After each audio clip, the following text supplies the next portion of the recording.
ಕೆಲವರಿಗೆ ಕುತೂಹಲ ಇರ್ಬೋದು, ಸಾಧ್ಯ ಇದೆಯಾ, ಮಹಾರಾಷ್ಟ್ರದಲ್ಲಿ ಆಗಿದೆಯಲ್ಲ, ಇಲ್ಲ ಆಗ್ಬೋದಾ, ಕೆಲವರಿಗೆ ಇರ್ಬೋದು, ಇಲ್ಲ ಅಂತಲ್ಲ. ಇಲ್ಲಿ ಒಟ್ಟು 224 ವಿಧಾನಸಭಾ ಸೀಟಿದೆ. ಒಂದು ಪಕ್ಷ ಅಧಿಕಾರಕ್ಕೆ ಬರಬೇಕು ಅಂದರೆ 113 ಮ್ಯಾಜಿಕ್ ನಂಬರ್. ಕಾಂಗ್ರೆಸ್ ಬಳಿ ಎಷ್ಟಿದೆ ಈಗ?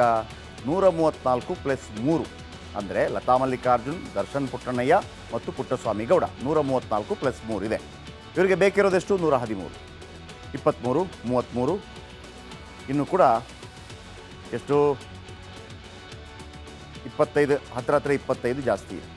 BJP ಬಳಿ ಎಷ್ಟಿದೆ? 66 + 1 ಜನಾರ್ದನ್ ರೆಡ್ಡಿ ಮತ್ತು JDS ಬಳಿ 19 ಇದೆ.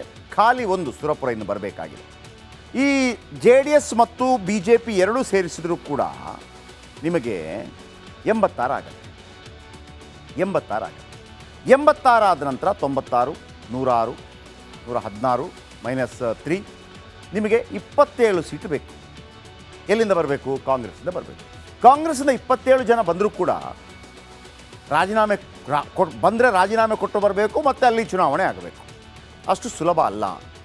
ಅವರು ಪಕ್ಷಾಂತರ ನಿಷೇಧ ಕಾಯ್ದೆ ಹೋರಾಟಗಳು ಏನೆಲ್ಲ ಆಗ್ಬೋದು ಒಂದು ವೇಳೆ ನೇರವಾಗಿ ಬಂದರೆ ಎಷ್ಟು ಜನ ಬರಬೇಕು? 90 ಜನ ಬರಬೇಕು. 90 ಜನ ಬರೋಕ್ಕೆ ಸಾಧ್ಯ ಇದೆಯಾ? ಆದರೆ ಅವರೇನು ಹೇಳ್ತಿದ್ದಾರೆ, ಅಶೋಕ್ ಅಲ್ಲಿ ಬಂದ್ರಲ್ಲ, NCPಯಿಂದ 40 ಜನ, ಆಮೇಲೆ ಶಿವಸೇನಾದಿಂದ 40 ಜನ, ಎಲ್ಲ ಪಕ್ಕಕ್ಕಿಡಿ ವೀಕ್ಷಕರೇ. ಒಂದು ಹೇಳ್ತೀನಿ, ಸರ್ಕಾರ ಬೀಳೋದಷ್ಟು ಸುಲಭನ? ನನ್ನ ಪ್ರಕಾರ 99.999% ಸಾಧ್ಯ ಇಲ್ಲ. ಯಾಕೆ ಅಂತ ಹೇಳ್ತೀನಿ. ಲೆಕ್ಕಾಚಾರ ಒಂದು, ಮಹಾರಾಷ್ಟ್ರ ಮಾದರಿಯಲ್ಲಿ ಸರ್ಕಾರ ಪತನ ಕಷ್ಟ ಸಾಧ್ಯ. ಮಹಾರಾಷ್ಟ್ರ ಮಾದರಿಯಲ್ಲಿ ಸಾಧ್ಯ ಇಲ್ಲ. ಮಹಾರಾಷ್ಟ್ರದಲ್ಲಿ 2 ಪಕ್ಷಗಳು ಬಲಿಷ್ಠರೇ ಶಾಕ್ ಕೊಟ್ಟು, ಪಕ್ಷಗಳ ಬಲಿಷ್ಠ. ಕರ್ನಾಟಕದಲ್ಲಿ ಅಂಥ ಬಲಿಷ್ಠ ನಾಯಕರು ಯಾರುಂಟು ಅಂದರೆ ನಿಮಗೆ ನೋಡಿ, ಅಲ್ಲಿ 200 ನಡಿ ಈಗ ಶುರು ಮಾಡೋಣ.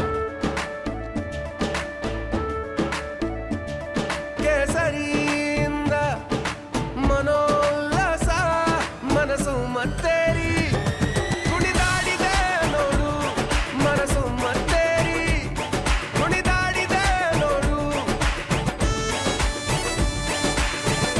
ಕ್ಷಣ ಕ್ಷಣವೂ ಆಚರಿಸಿ ಕೇಸರಿ ಹಬ್ಬ. ವಿಮಲ್ ಬಾಯಲ್ಲಿ ಹೇಳಿ ಕೇಸರಿ.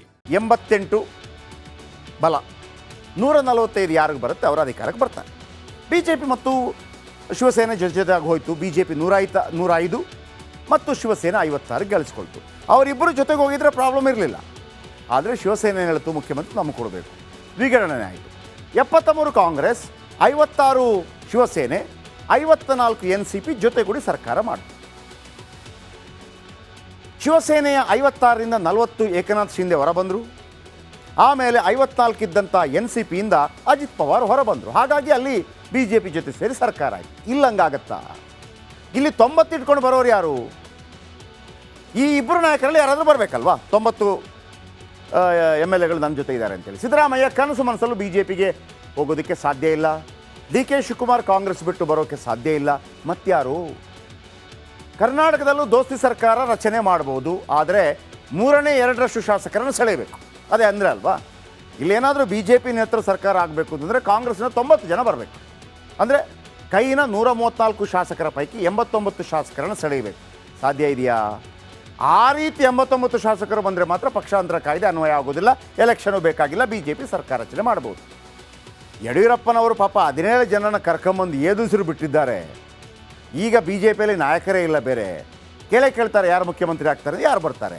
ಸೊ 1ನೇ ನಂಬರ್, ಮಹಾರಾಷ್ಟ್ರ ತನಕ ಸಾಧ್ಯ ಇಲ್ಲ. ನಂಬರ್ 2, ಒಟ್ಟು 222 ಶಾಸಕರ ಬಲ ಹೊಂದಿರೋ ವಿಧಾನಸಭೆ ಈಗ ಸುರಪುರ ಶಾಸಕರ ನಿಧನದಿಂದ 222ಕ್ಕೆ ಕುಸಿತ ಆಗಿದೆ. ಕಾಂಗ್ರೆಸ್ನ 52 ಶಾಸಕರ ರಾಜೀನಾಮೆ ಕೊಡಿಸಬೇಕು, 2ನೇ ಅವಕಾಶ. 52 ಶಾಸಕರು ತಲೆಗೆಟ್ಟಿದೆ, ಯಾರಾದರೂ ಕೊಡ್ತಾರಾ? ಯಾಕೆ ಅಂತ ಹೇಳ್ತೀನಿ. 52 ಶಾಸಕರು ಕೈ ಕೊಟ್ಟರೆ ಸಿದ್ದು ಸರ್ಕಾರ ಪತನವಾಗಬಹುದು. ಹೇಗೆ? 52 ಶಾಸಕರು ರಾಜೀನಾಮೆ ಕೊಟ್ಟರೆ ಟೋಟಲ್ ಬಲ 171 ಆಗುತ್ತೆ.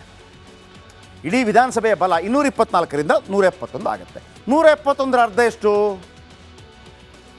85. ಒಂದು ಜಾಸ್ತಿ 86 ಯಾರ ಬಳಿ ಇದೆ? JDS ಮತ್ತು BJP ಬಳಿ ಇದೆ. ಕೈ ಸದಸ್ಯರ ಸಂಖ್ಯೆ ಎಷ್ಟಾಗುತ್ತೆ ಆಗ? 82. 82 ಇವ್ರದ್ದಾಗುತ್ತೆ, 86 BJP ಮತ್ತು JDSದಾಗುತ್ತೆ. ಆದರೆ BJP JDS ರೆಡ್ಡಿ ಸೇರಿದರೆ ಸದಸ್ಯರ ಬಲ 86 ಆಗುತ್ತೆ. ಆಗ ಏನಾದರೂ ಒಳಗೆ ಸದನದ ಒಳಗಿರುವಂಥ ಬಲಾಬಲ ನೋಡಿದರೆ BJP ಮತ್ತು JDS ಅಧಿಕಾರಕ್ಕೆ ಬರ್ಬೋದು. ಆದರೆ 6 ತಿಂಗಳೊಳಗಾಗಿ ಮತ್ತೆ ಚುನಾವಣೆ ನಡೆಯುತ್ತಲ್ಲ, ಚುನಾವಣೆ ನಡೆದಾಗ 58 ಜನ ಕೂಡ ಗೆದ್ದು ಬಿ ಜೆ ಪಿಗೆ ಬರೋಕ್ಕೆ ಸಾಧ್ಯ ಇದೆಯಾ? ಸಾಧ್ಯ ಇಲ್ಲ.